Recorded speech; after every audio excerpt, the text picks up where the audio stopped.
est-ce qu'il faut changer d'entourage pour réussir en tant qu'entrepreneur ? Moi, je pense qu'inévitablement, tu vas faire évoluer différemment ton entourage. J'ai perdu des amis, mais je leur ai pas dit, je leur ai pas jeté un sort.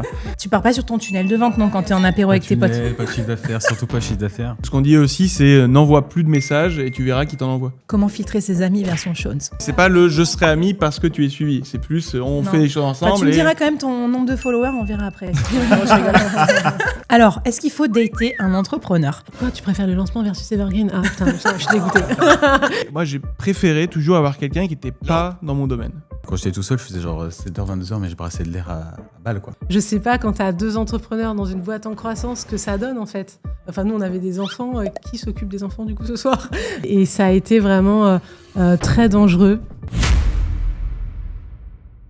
On dit souvent qu'on est la moyenne des 5 personnes qui nous entourent. Mais quand on devient entrepreneur, tout change. Notre façon de penser, nos centres d'intérêt, notre vocabulaire, notre façon de vivre, notre façon de bosser. Et bien souvent, les gens qui sont autour de nous ne suivent pas ces changements. Alors, est-ce que pour devenir la meilleure version de nous-mêmes en tant qu'entrepreneur, ça veut dire qu'il faut virer ses amis, changer de mec, changer de meuf ou couper les ponts avec sa famille ? Bref, est-ce qu'il faut changer d'entourage pour réussir quand on est entrepreneur ? S'entourer uniquement d'entrepreneurs à succès qui nous tirent vers le haut ? Ou au contraire, garder ses amis d'avant pour pas péter un câble et pour rester les pieds sur terre ? On va parler de tout ça dans cette nouvelle émission de Solo Nation, le talk show des solopreneurs qui font pas semblant, et ça commence maintenant.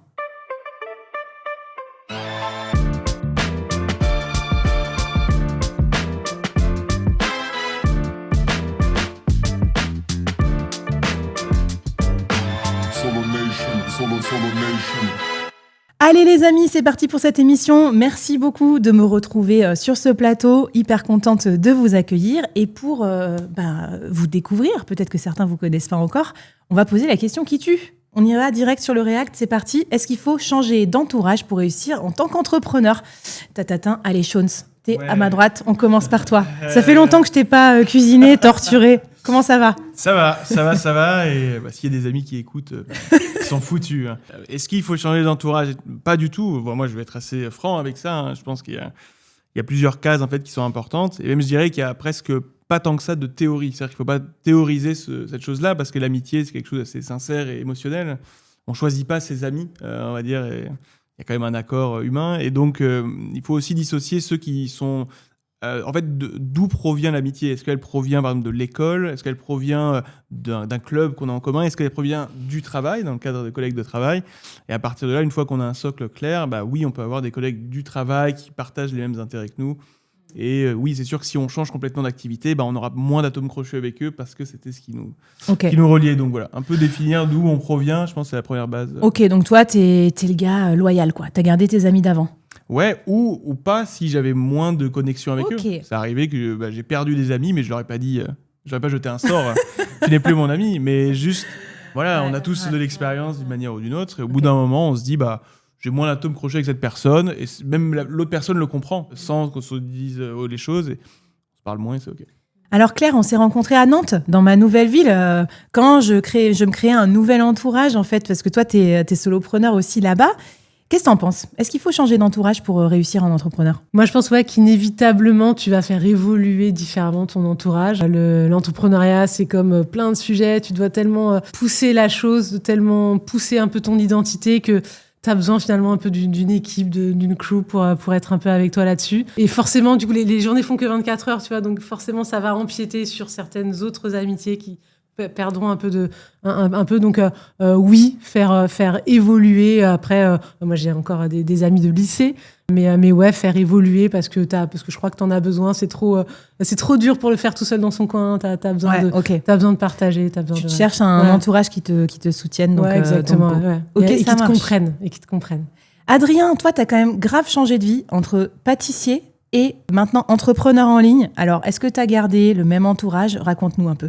Très bonne question. Je rejoins quand même vous deux sur les points un peu oui et non, dans le sens où j'avais pas mes amis d'école, en fait, d'études de pâtisserie.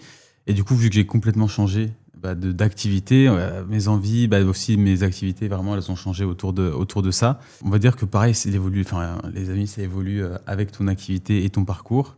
Donc les amis en pâtisserie, ils comprenaient pas trop pourquoi aussi je changeais, pourquoi j'avais d'autres ambitions que mon métier. Donc je dirais que les amis évoluent. Et j'ai même déménagé parce qu'avant j'étais en Haute-Savoie Et du coup, j'avais vraiment mes amis de cœur que je connaissais depuis tout petit et de l'école.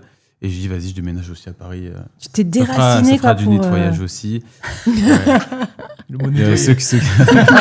Ah ouais, bam. T'as pas mal d'amis aussi qui te retiennent, qui comprennent pas du tout ce que tu fais. Et puis les vrais amis, ils viennent encore à Paris, où je vais des fois en Haute-Savoie aussi, les voir. Et au moins, ça voit qui est vraiment là ou pas. On a la team nettoyage à ma gauche, on va en parler, ça va être le premier sujet les amis. Écoutez, moi je vous rejoins. En fait, je pense que l'entourage, je comprends pas pourquoi les gens considèrent pas que ça doit pas être dynamique. Tu vois, c'est comme par exemple pour les solopreneurs, les newsletters. T'as des gars, ils disent moi j'ai 20K sur ma newsletter et moi je considère que c'est plus un flux. Il y a des entrants, il y a des sortants. Désolée de comparer mes amis à une newsletter, mais voilà, ça doit être dynamique et je trouve qu'il n'y a pas de mal à ça. On va voir justement quelles sont vos dynamiques. Qui vous avez kick out de votre vie, qui est au contraire s'est rajouté et qui sont un peu les ingrédients comme ça de l'entourage parfait d'un entrepreneur qui réussit parce qu'on en a besoin. Racontez-nous dans les commentaires, on veut tout savoir, on est des petits fouineurs, surtout sur cet épisode spécial famille, amis et puis couple. Est-ce que vous avez déjà dû couper avec vos amis ou avec vos proches pour réussir dans votre nouvelle vie d'entrepreneur? Racontez-nous. Et puis, ce que je vous propose, c'est qu'on passe déjà au débat où on va parler justement de comment ça se passe avec nos amis depuis qu'on est entrepreneur. C'est parti! Pendant tout cet épisode, on va vous donner plein de tips pour vous constituer le meilleur entourage en tant que solopreneur, qui vous soutiennent, qui vous aident à pas déprimer, qui vous aident dans toutes les parties de votre vie. On a fait une fiche récap, on a mixé nos 4 cerveaux et nos 4 entourages qui nous ont vraiment aidés. Ça s'appelle 100 idées pour te constituer le meilleur entourage en tant que solopreneur. Tu peux télécharger cette fiche, elle est gratos, c'est notre petit PDF comme à chaque émission Solo Nation. Elle est en description du podcast ou sur YouTube, ou si tu nous écoutes en podcast sur leboard.fr/solonation. Allez, vas-y, fais-toi plaisir et tu nous diras aussi quelles sont tes techniques pour te faire un entourage en béton. Allez, première partie, donc, faut-il changer d'amis pour réussir ? Donc, on a déjà un petit peu déblayé. Je vais vous faire jouer un petit jeu. Comme ça, on va voir si vous êtes devenu un entrepreneur qui a fait du nettoyage ou si, au contraire, vous avez gardé vos amis d'avant. C'est le moment. Quelques idées. Voilà. Et c'est le moment où ils regardent leurs chaussures parce qu'ils disent « Putain, j'espère pas que les potes de lycée regardent l'émission. » Allez, c'est parti. On va prendre les petits drapeaux. Alors, pour ce jeu... On va voir si vous avez déjà joué à ce jeu dans d'autres sphères de votre vie. Ce jeu s'appelle Je n'ai jamais. Vous avez déjà joué à ça ? C'est un jeu d'alcool. Avec de l'eau. Voilà, exactement. Alors, je tiens à dire qu'on est à l'eau sur ce plateau. Je n'ai jamais. Si tu l'as déjà fait, cette situation, tu vas lever ton drapeau. Donc, prenez le drapeau jaune, par exemple. Voilà. OK ? Donc, je vous donne des situations. Et là, c'est question rapidité. Alors, première situation.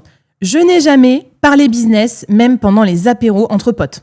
Donc ça, c'est qu'on l'a déjà fait. On l'a déjà fait, évidemment. Ouais, non oui. Ah oui, évidemment. Ok. Après, moi, je réponds aux questions, tu vois. Ah, je vais tu pas. t'es limité. Moi, je réponds aux questions. Ouais. Moi, si une personne ne s'intéresse pas plus, je vais pas. Oui. Ouais, c'est ça. En fait, il faut voir aussi les signaux que renvoie la personne. Exactement, En fait, exactement. des fois, elles sont ah ok. Ouais. Tu vois que c'est. Là, ça veut dire faut se taire. Alors que d'autres vont dire mais non, mais c'est pas vrai, raconte. Et là, il y a une ouverture peut-être. Mais quand même si moi je pense que j'ai des potes sympas qui disent quand même raconte, et je pense qu'il faut pas non plus trop déblatérer. Genre on n'est pas dans un podcast, on n'est pas dans Solo Nation. Tu pars pas sur ton tunnel de vente quand t'es en apéro avec tes potes. Chiffre d'affaires, surtout pas chiffre d'affaires. Ah ok, pourquoi ? Intéressant. Ah c'est vrai, Ouais, j'en parlais hier soir parce que j'avais un apéro entre potes avec 2 potes de ma copine que je connaissais pas du tout. Et chiffre d'affaires, ça a choqué. Alors, je racontais celui du début, justement. Et du coup, ça attire un peu, pareil, la curiosité. Mais je sais que mes potes, par exemple, je leur dis pas... Ça reste quand même un peu privé parce que s'ils travaillent, qu'ils gagnent 2000 € alors qu'ils se tuent au taf, ça peut en choquer s'ils comprennent pas, quoi. Vous aviez pas quand même un gros salaire pâtissier. La pâtisserie, et du coup, ils comparent en plus ton chiffre d'affaires avec le salaire alors que ils comprennent pas ce que c'est qu'un chiffre d'affaires. Du coup, ton chiffre d'affaires, c'est pas ce quel type d'amis c'est, quoi. Ok. Oh, intéressant. Du nettoyage et des tabous. On adore les relations amicales d'Adrien. Non, je te charrie, t'inquiète. On va prendre cher, nous aussi, sur les parties couples, les amis. Allez, je n'ai jamais perdu des amis depuis que je suis entrepreneur. Si. Ouais. Dans quel Ouais, mais perdu, le mot est un peu fort. Ouais, oui, voilà, tu les as pas quittés, mais ça s'est délité. On se parle moins. Okay. Moi, j'ai levé, depuis que je suis entrepreneur, mais en fait, j'en ai perdu avant. Moi, quand j'ai changé de boîte, je bossais dans un très grand groupe. Et en fait, j'ai eu la première désillusion qu'en fait, tous tes potes de taf, enfin, pas tous, mais certains, Bah, quand tu pars de la boîte, ils s'en foutent de toi parce que ça les aide plus politiquement. Ah, Donc là, j'ai fait, ok, en fait, il y a une différence entre connaissances au boulot et amis. D'accord. Moi, j'avais tendance un peu à dire que tout le monde était mes amis, tu vois. Donc Oui, ça m'a aidé à ce que entrepreneur, je sache déjà à l'avance ce que je risquais peut-être d'avoir, je sais pas, des jaloux ou des gens que ça intéresse plus parce que tu es entrepreneur, tu peux plus les aider dans leur carrière. Est-ce que tu as souvent envoyé des messages aux gens plus qu'ils t'en envoyaient? Ouais, c'est ça. Bah, typiquement, genre, comment ça va, tu sais, genre des nouvelles, quoi. Ce qu'on dit aussi, c'est n'envoie plus de messages et tu verras qui t'en envoie. Ah, bien. Et c'est un peu une règle qui fonctionne parce qu'au bout, faut pas non plus être un ermite dans la forêt, mais au bout d'un moment, il y a quelqu'un qui va te dire, bah alors, ça dit quoi? Et bah, cette personne-là, elle pense à toi, tu vois, sincèrement. Ok. Comment filtrer ses amis version Shones. Très bien. Il y en aurait plusieurs, des tips dans le PDF, les 100, n'hésitez pas à télécharger. Alors, c'est parti pour la troisième situation. Attention, celle-là, elle fait mal. On est chaud. Je n'ai jamais choisi mes potes en fonction de leur niveau de succès. Franchement, non. Alors, donc je vais être la seule à lever le drapeau, mais je vais vous expliquer pourquoi. Moment vulnérabilité. Et je pense à toi, tiens, Claire. On est consoeurs, entrepreneurs, on va dire, tu vois, un peu potes, mais pas non plus amis encore, bien voilà. sûr, bien sûr. Mais je dis ça parce que quand moi, je me suis installée à Nantes il y a 4 ans, je connaissais personne. Donc, j'ai sciemment contacté des freelances, quoi, pour un peu me faire mon entourage, et beaucoup sont devenus mes potes. Et après, je me suis aussi dit, bah, ce côté freelancing, je l'avais quitté. J'avais aussi besoin de pairs un petit peu plus, tu vois, au même stade que moi.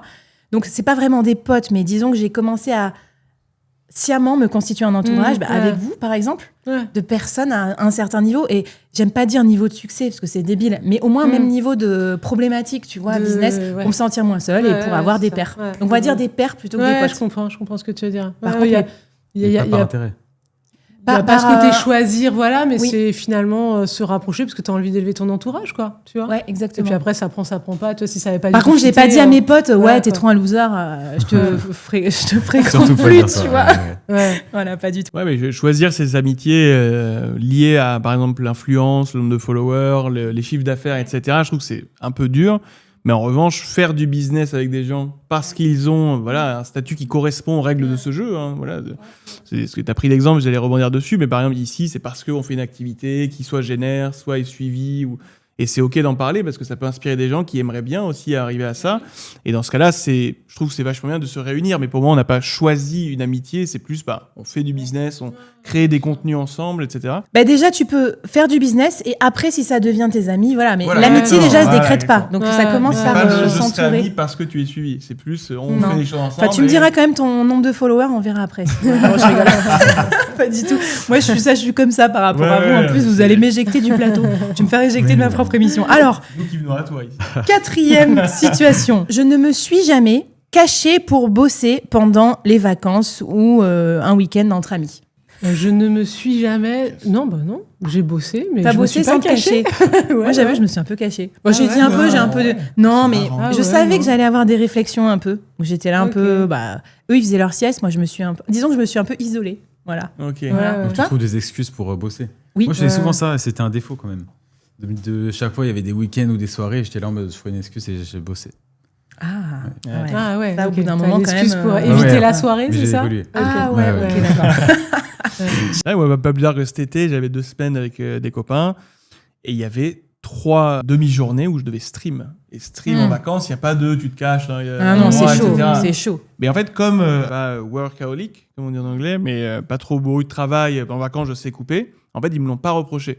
Donc je pense qu'en fait, le problème, peut-être, c'est pas de s'être caché ou pas, c'est peut-être la raison sous-jacente de pourquoi est-ce que... Peut-être c'est au quotidien, parfois tu... Ouais, j'avoue. Tu vois, non, mais moi, je sais que j'avais un peu abusé. J'étais en plein solo summer, machin, je devais poster des trucs tous les jours, j'avais pas anticipé, donc j'avoue, j'avais des petits moments de culpabilité. Il y a quelques mois aussi, juste à ce moment-là, les vacances, la vie quand même, là maintenant. Allez, dernière situation, je n'ai jamais ghosté un pote alors que j'étais en conversation frénétique avec un client ou un autre entrepreneur. T'es en pleine discussion de closing, tu vas pas répondre à ton pote, quoi, oui, mais tu vois, en fait, moi, j'ai un peu des conversations mélangées pro et perso sur mon WhatsApp. Je sais que c'est pas bien, mais bon, on le fait tous. Et bon, c'est con, mais tu vois, quand c'est mes clients qui me répondent sur un truc de coaching, je vais leur répondre peut-être plus vite et peut-être que le pote, je sais que je devais répondre, mais j'ai un peu oublié. Ça m'a pu m'arriver. Oui. Maintenant, je fais gaffe, j'ai grave rééquilibré parce que dans mes objectifs pro, je m'étais mis de l'année partir avec mes potes, tant de week-ends et tout pour... bien garder cette team-là. Donc voilà. Je suis un peu comme ça. Ouais. C'est un défaut. Je mets souvent du temps à répondre à mes potes. Tu les laisses en vue comme ça pendant même 3 pas en semaines. vue, mais je les laisse du coup pas en non-vue. Et je mets même un rappel dans mon téléphone, genre tous les jours à 16h, je dois répondre.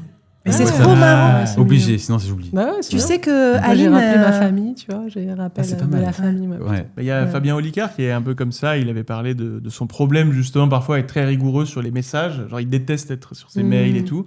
Et en fait, il se donne un créneau par jour. Alors, c'est pas évident de l'appliquer à tout le monde, mais tous les jours, pendant 1 heure ou 1 heure et demie, il répond à tout. Ouais. Et ensuite, il disparaît. Il fait des activités, des tournages, des machins. Et le lendemain, il a un créneau où il allume son WhatsApp, il allume ce truc, il répond à tout, amis ou pas machin, etc. Alors, la famille, les urgences, évidemment qu'il a un numéro. Ouais. Mais en fait, il se cadre comme ça. Et en fait, c'est bien parce qu'il a appris de ce défaut, entre guillemets, de ne pas répondre tout le temps. Je trouve ça inspirant. Ouais, c'est bien. Bon, en tout cas, voilà le petit état des lieux déjà sur nos amitiés. Donc, écoutez, on voit qu'elles évoluent, mais c'est pas forcément, en tout cas, une volonté de nuire ou machin, de se dire, allez, je suis trash. Il y en a une qui est trash un peu sur l'amitié. Je vais vous afficher ça à l'écran. Vous la connaissez sans doute. Vous l'avez vue quand même, je pense, sur les réseaux sociaux un petit peu. Leila Hormozi. Success is harder to attain when you're surrounded by unsuccessful. Alors, putain, je vais y arriver. Bon, bref, je vais la traduire en français, parce que là, ça va être dans le bêtisier. Elle dit le succès est beaucoup plus difficile à atteindre quand tu es entouré de gens qui ne réussissent pas. Et elle est même encore plus trash. Elle dit vous allez perdre plus d'amis par votre croissance que par vos échecs. Alors, est-ce que vous adhérez à la vision dystopique de Leila ? Leila, je sais pas quelle enfance t'as eu, Leila, mais quand même, t'as peut-être une petite enfance difficile. Tu crois pas trop en l'être humain, j'ai l'impression. Mais qu'est-ce que vous en pensez ? Parce que ça révèle aussi le côté amitié qui, parfois, parce que tu fais trop de chiffre d'affaires, parce que t'as une meilleure vie qu'eux, parce que tu peux aller surfer ou j'en sais rien, il peut y avoir un peu de jalousie, non ? Comment ça se gère, ce sujet ? Je pense qu'il y en a, c'est sûr, mais ils ne vont pas te le dire ouvertement. Okay. C'est sûr et certain, je pense. Ça se fait par petites piques. Ouais, de temps en temps, comme ça. T'as reçu des petites banderies récemment Pas récemment, non, mais je pense que ouais, j'en ai déjà reçu. Okay. Ouais, sous forme d'humour, peut-être. Évidemment, ouais. C'est très drôle. Ouais, j'avoue. Après, je trouve que les amis, tu vois, moi j'ai l'impression qu'ils m'en envoient pas du tout, parce que je pense qu'ils ont compris aussi l'envers du décor de cette vie. C'est-à-dire qu'ils savent, ok, il y a ça, mais le trade-off de pouvoir être libre de son temps, etc., c'est bosser comme une mule sur tel truc. Être présent sur les réseaux sociaux, s'exposer. Et quand t'exposes bien le trade-off, les gens, ils veulent pas forcément s'exposer, prendre des risques et tout. Donc moi, ça m'a aidé, en tout cas, je trouve, à pas avoir d'amis qui me tirent dans les pattes. Après, là, tu le vois tirer vers le bas, mais il y a finalement se tirer vers le haut. Du coup, moi, la première citation, je la vois plus comme ça. Du coup, d'avoir, enfin, c'est ce que je disais un peu en intro, pour moi, avoir élevé son entourage, quoi, pour capter des trucs que tu comprendrais pas sinon, quoi, tu vois. Et pour ceux qui ont gardé leurs amis d'avant, du coup, à quoi ils vous servent aussi ? Parce que je pense qu'il y a un intérêt aussi à se dire, on en parlait dans l'intro, tu vois, garder les pieds sur terre, pas partir complètement en vrille, parce que des fois, ce monde dans lequel on vit, c'est un peu what the fuck quand même, tu vois, t'as des histoires où les mecs font que bosser, etc. Jones, toi, t'as un ancrage comme ça dans tes amitiés ? Ouais, je pense que En fait, une des raisons pour laquelle j'ai aussi des amitiés vraiment auxquelles je tiens, c'est parce que je m'intéresse foncièrement à la personne qui est en face de moi quand je parle. C'est-à-dire que c'est pas juste une personne qui va m'écouter parler de business. Je crois que dans les groupes de potes que j'ai, je dois parler le moins de ce que je fais, en fait. Parce que déjà, je parle constamment sur Twitch, donc au bout d'un moment, t'en as marre. Parler. Mais c'est pas raison, mais c'est parce qu'en fait, je chéris ce moment-là de temps calme, de petits verres, de petits restos, etc. Et en fait, parfois, je me sens presque coupable de parler de moi sur des sujets qui pourraient être profonds ou être intéressants. Je veux vraiment que ce moment-là soit... Parce qu'ils savent ce que je fais, mais si je reviens avec « les gars, vous avez vu en plus l'émission, le machin », c'est bon, ok, on a compris. C'est genre, t'as un truc différent de nous. Ce que tu disais un petit peu de parfois, ils comprennent pas les chiffres d'affaires, ils comprennent pas les trucs. Mais en fait, si tu leur en parles pas et que tu restes juste toi-même comme ils ont connu, et en fait, c'est là où ils aiment bien. C'est parce que parfois, nous aussi, on modifie un peu notre être intérieur et on commence à accorder beaucoup trop d'importance à ce qu'on fait ou les choses qu'ils n'ont pas vraiment suivies. Parce qu'ils sont un peu arrêtés à ce moment-là de notre évolution. Donc même si on est emballé, on est excité, on a envie d'en parler tout le temps, Mais en fait, c'est pas forcément ce que. Moi, ça me fait du bien d'ailleurs pour canaliser en fait. Parce que là, j'ai pris des vraies vacances cet été avec plein de potes et tout. Mais quel plaisir, tu vois. Que les gens te demandent pas comment ça va ton podcast, t'en es où dans ton funnel de vente. Tu décroches. C'est clair. Ça m'a décroché, c'est vrai. Parce que j'adore, moi, ces trucs de mastermind quand on se fait entre entrepreneurs. Mais c'est vrai qu'à la fin du week-end, tu reviens de 3 jours de mastermind, t'as pas du tout l'impression de t'être reposé, quoi. Après, il y a des conversations, d'autres conversations qui sont chouettes. Mais ouais, c'est ça, c'est vraiment garder. Le business, c'est pas toute ta vie, même si à nos débuts, au démarrage, moi perso, c'était toute ma vie, quoi. Voilà. Il en est là, Adrien. Week-end, vacances, et c'était un plaisir, tu vois. Mais juste se rappeler quand même qu'il n'y a pas que ça dans la vie et que voilà, une copine qui perd un job, qui machin, par les bébés, par les machins. Enfin voilà, c'est juste les autres domaines normaux de la vie, quoi. Et ouais, non, c'est garder les pieds sur terre, moi, c'est un ancrage hyper important. T'as raison de dire que peut-être la temporalité de quand on a lancé notre business, ça compte. Parce que moi, ça fait 5 ans. Toi, Sean, ça fait... 12 ans. Waouh.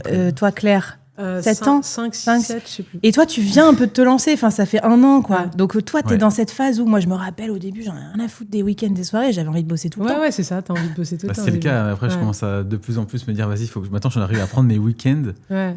J'étais un peu forcé, on avait le couteau sous la gorge. Moi, on parlait tout à l'heure. Prendre les premières 24 heures sans bosser, ça a été déjà un goal. 48 heures, toutes les soirées. Enfin, voilà, du coup. Mais c'est vrai que mes premières vacances, j'ai adoré faire ma création de contenu pendant mes vacances. Et je m'en cachais pas, en vrai. Tu vois, je m'isolais, mais au fait, je vais faire ma création de contenu. Voilà. Bon, bref, si vous vous sentez seul par moment parce que vous voyez pas assez vos amis, vous osez pas leur dire que c'est parce que vous adorez votre travail ou que vous êtes concentré sur autre chose, rassurez-vous, on est tous passés par là. Et puis, j'ai aussi un autre épisode que j'ai envie de vous conseiller. Je sais pas si vous vous rappelez de cet épisode qu'on a fait ensemble, Peur de devenir riche. Donc, on a parlé du rapport à l'argent. Et quand tu as parlé de chiffre d'affaires, ça m'a fait penser à ça. Et je vous conseille de l'écouter parce que souvent, on a peur de dire combien on gagne, voire même de gagner trop par rapport à notre entourage. Alors, parfois, souvent nos parents, ce qu'on nous a dit dans la famille, genre l'argent c'est mal, etc. Mais aussi les amis, parce qu'on n'a pas trop envie d'être la tête qui dépasse. Et souvent, ça peut arriver qu'en tant qu'entrepreneur, quand notre business explose, on explose en chiffre d'affaires et tout, et on ne sache pas gérer cette différence de chiffre d'affaires qui, pour nous, change rien parce qu'on est les mêmes amis, mais pour eux, peuvent peut-être mettre un petit peu des barrières. Bon, eh bien, ce que je vous propose, les amis, c'était qu'un appetizer, c'était juste l'apéro. C'était soft, vous n'avez pas trop dû déballer de votre vie privée. Je n'ai jamais, déjà comme apéro. Voilà, on reste sur le thème, Maintenant, on va parler amour. D'accord. Alors, je veux tout savoir sur votre vie amoureuse. Non, je déconne. En tout cas, je veux savoir comment ça se combine avec votre activité d'entrepreneur. Allez, c'est parti. Le couple et l'entrepreneuriat, est-ce que ça fait bon ménage ? Let's go.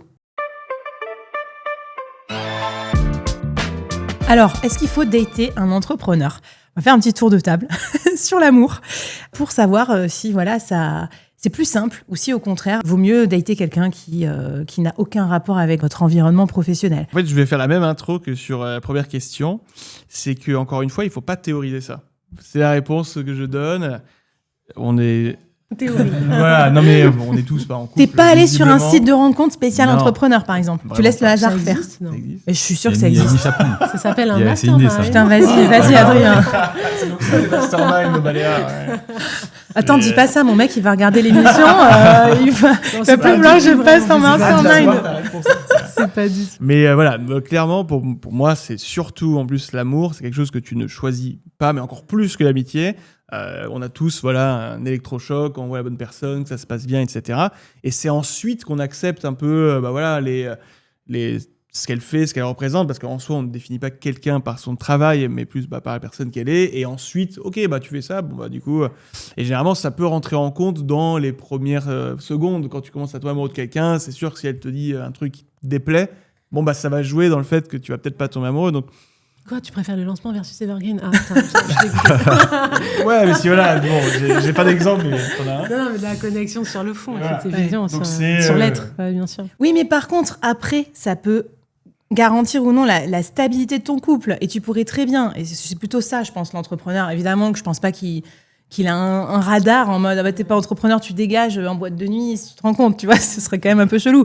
Mais dans la durée, imagine les premiers mois de relation, et s'il fait aucun effort et qu'il bosse tout le temps et que machin, peut-être là, ça peut se déliter. Oui, soit tu as quelqu'un, la personne qui partage ta vie, Elle est dans quel domaine Le Rien à voir avec le salarié, tien. rien Ok. à voir. Si, elle est Ok. un petit peu dans... Je reste un peu privé. Bah, tout à fait, t'as le droit à en ta tout cas, voilà, privacy. ça va extrêmement bien, elle est incroyable. On a compris que c'était à Love at First Sight. La Voilà. meilleure personne du monde, tout simplement. En tout cas, voilà, ce qui est sûr, c'est que moi, j'ai un peu réfléchi à ta question, en vrai, quand j'étais plus jeune et même avant d'être avec elle.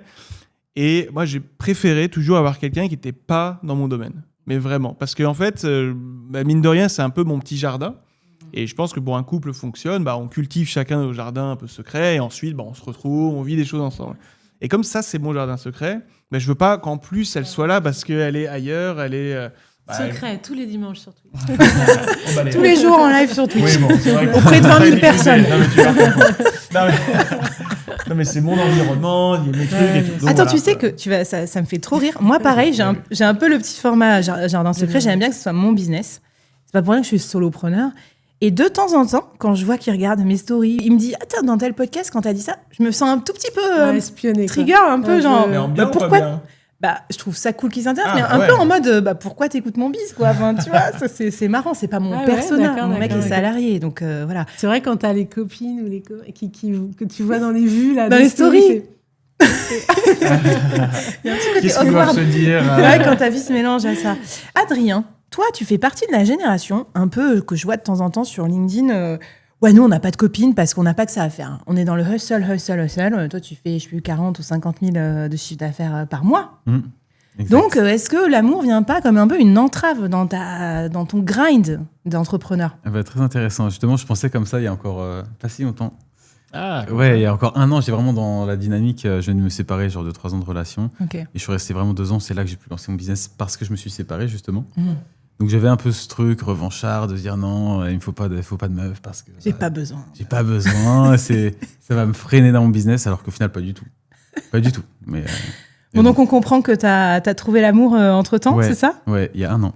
Ok. Et comment ça se passe, la cohabitation? Elle est entrepreneur, pas entrepreneur? Pareil, salarié. Alors, moi, je peux le dire le métier, mais elle est dans le marketing pharmaceutique. Waouh. Mais non, salarié, ça remet, j'aime bien, ça remet les pieds sur terre. Pareil, on a Ok. nos petits jardins secrets. Moi, la journée, je bosse à la maison. Elle rentre et puis on parle pas de boulot. Ok. Et On tu te s'intéresse réveilles quand la même un nuit peu, pour mais- bosser, c'est ça, pour faire tes heures sup ou comment ça se passe? Même pas. Ok. Même pas, je bosse vraiment en journée. Ok, Pour donc chacun de son côté, quoi. t'es devenu plus efficace finalement niveau boulot, ça empiète moins dans tout ton quotidien. Bah avant, justement, quand j'étais tout seul, je faisais genre 7h, 22h, mais je brassais de l'air à balle, quoi. Alors que là, vas-y, je me suis mis vraiment des horaires bien cadrés et c'est mieux. Ok. Bon, et ben bien. Donc l'évolution, ça c'est sûr que de toute façon. Enfin, moi, les mecs qui disent les amis c'est des entraves, les enfants c'est des entraves et Je tout. savais Enfin, même pas que ça ça pue. existait. Ça pue. Bah, ça Ils existe. sont ces gens. On verra tout à l'heure. On va jouer un petit Ouais. jeu. Vous allez être surpris du résultat. Ouais. Claire, je me tourne vers toi parce que toi, tu as fait un step encore plus loin, puisque donc la personne qui partage ta vie a un rôle aussi maintenant dans ton business. D'accord? Est-ce que tu peux nous raconter ce pari que tu as pris de faire un peu un family business et donc d'associer ton mari, ton partenaire, Ouais, enfin, je sais pas, bien voilà, sûr, à ton ouais. business? Parce que là, on est Ouais. d'accord qu'on va un step encore plus loin, quoi. Ouais. Alors moi, et c'est vrai que quand je vous écoute, je me dis, c'est vrai qu'au début, il était salarié et quand même, c'était pas mal. Parce que ça m'a permis, non mais vraiment, je sais pas, quand tu as 2 entrepreneurs dans une boîte en croissance, ce que ça donne en fait. Ouais. Enfin, nous, on avait des enfants. Qui s'occupe des enfants du coup ce soir? Ouais. Donc moi, c'est vrai que du coup, bah, voilà, donc il était salarié. Et puis après, on a fait ce choix. Il s'est investi de plus en plus dans l'entreprise, sur des petits domaines, etc. Puis à un moment, on s'est dit, mais qu'est-ce qu'on ferait si on n'avait pas peur? Et je lui ai dit, bah si, évidemment. Bah, que tu rejoignes la boîte, en fait. Ça nous permettrait vraiment d'accélérer. Mais par contre, ça nous fait bien flipper, quoi. Et donc, voilà, ça s'est fait quand même sur plusieurs années, quand même, finalement, cette transition. Et par contre, quand il a été finalement full 100% dans Keep Calm, bah, c'est vrai que là, on s'est rendu compte dans quelle merde on s'était embarqué. Merci pour ta spontanéité, sans filtre. Et ça a été vraiment très dangereux. C'était vraiment très, très dangereux pour la boîte, pour le couple aussi. On a parlé d'abord d'arrêter finalement que ouais non en fait ça vraiment on n'est pas compatible et ça va pas le faire d'arrêter la boîte. On a ensuite parlé d'arrêter le couple.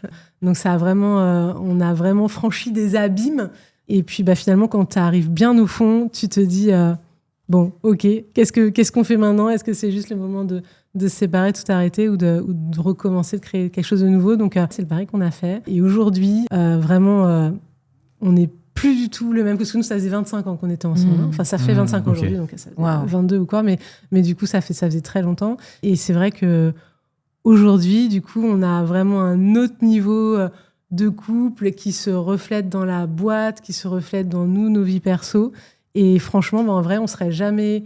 S'il avait été salarié, que j'avais fait mon business de mon côté, qu'il m'avait soutenu normal, en fait, on n'aurait jamais été confronté à nos démons, parce qu'en vrai, ce qui s'est passé, c'est que c'était les traumas de chacun qui se sont confrontés. On n'aurait jamais été confronté à ça et on n'aurait jamais découvert ça. Mais en vrai, si c'était à refaire, je le referais trop. Je pense que là aussi, pardon Flavie, mais pour rebondir, moi je pense que le fit amoureux que tu as avec quelqu'un, en fait, n'est pas le fit travail. Bien sûr que ça arrive d'avoir des couples qui en plus travaillent parfaitement ensemble, mais c'est quand même rare, franchement. Par contre, tu peux avoir des très bons fits de travail. Moi, j'ai la chance d'avoir du coup une collègue avec qui je travaille, qui, si elle regarde beaucoup, et vraiment, on a les mêmes idées, on fonctionne vachement bien ensemble. Quand je pense à un truc, souvent, elle va y penser, etc. Et en fait, on peut avoir juste une super alchimie au travail avec quelqu'un. Vraiment, ça peut être ton bras droit, ton numéro 2, mais aussi ton 50-50. Et en fait, faire évoluer cette personne, et dès que le travail est terminé, chacun, en couple, moi aussi, on retrouve nos jardins, etc. Et en fait, tu peux avoir presque les deux, on va dire, d'avoir vraiment, de trouver quelqu'un. Et c'est pour là qu'il y a beaucoup de personnes qui cherchent des vrais partenaires de travail. Vraiment, viens, on monte une boîte ensemble, on va être potes. Et limite, ils passent des castings, tu vois, genre, ok, on a un feat, on le sent bien. Et ça, je pense, c'est le bon, peut-être la bonne démarche. Si on devrait la théoriser, la bonne démarche, c'est de trouver vraiment ton partenaire de travail avec qui vraiment tu sens que tu peux braver. Hyper intéressant et hyper courageux, parce que finalement, se frotter à l'altérité aussi d'un autre mode de fonctionnement, surtout quand ça peut mettre en péril ton couple et ta famille, c'est hyper intéressant. Je serais intéressée de savoir s'il y en a parmi vous qui bossent en famille, parce que figure-toi que dans les solopreneurs, c'est assez fréquent. Embaucher sa femme ou son mari pour que l'argent reste en famille aussi. C'est con, mais t'as un salaire à sortir et du coup, tu te sors dans la famille et c'est en vase clos. Je crois que Justin Welch, il fait travailler sa femme. Creator Science, qui est quelqu'un que j'aime bien aussi, fait travailler sa femme. Une décision motivée par l'argent. Non, je pense pas que c'est motivé par l'argent, j'espère pas. Mais bon... Après, ça tend, on peut aller très loin vers les emplois fictifs dans ce cas-là. Parce que, en fait, comme tu gagnes de l'argent... Non, mais voilà, c'est la dérive, de ce que tu dis. Moi, je pense que viens bosser dans ma boîte. Je pense que c'est motivé par le fantasme, coucher avec son responsable commercial. Pour avoir des histoires d'amour au bureau, comme quand on était salariés. C'est ça, exactement. Tu racontes à qui en rentrant Ouais, c'est clair. Bon, mais c'est bien, c'est croustillant, ça me plaît, ça, cette histoire. Et du coup, ce que je vous propose, c'est qu'on continue encore d'un petit step, parce qu'on a fait les amis, on a fait le couple. Mais bien sûr, il y a aussi la notion de famille, et notamment l'histoire de faire des enfants quand on est entrepreneur, ce qui n'est pas évident. Donc, on va regarder, construire une famille, c'est un frein ou au contraire un moteur dans l'entrepreneuriat. Allez, c'est parti.